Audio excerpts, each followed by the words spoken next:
First say your full name, Gracie Ann Jansen. Gracie Ann Jansen, stop. Okay. And say, look at me, look at the camera. Say, I'm going to teach you how to make bread today. I'm going to teach you how to make bread today. Look at me. Say, first, you'll need a bowl this large. First, you need a bowl this large. Okay.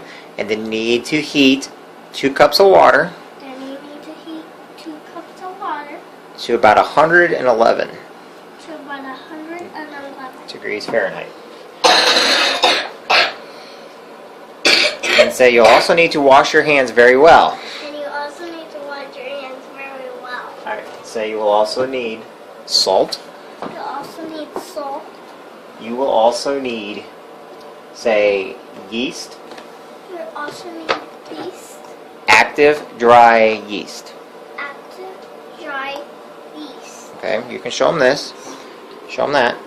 Say this is what it looks like in the jar. This is what it looks like in the jar. Or stores. Stores. Have little packs like this. Now pick those up and show me. Bless you. Bless you. You're going to wash your hands before. Don't sneeze into anything like that. Okay? Hold that up and say this is the active dry yeast. This is the active dry yeast. You see. Say now I'm going to go wash my hands before I do anything. I'm going to go wash my hands before I do anything. And so I'll be right back. So I'll be right back.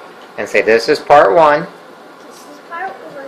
And today is Sunday, Today is Sunday, October 21st, October 21st, 2012.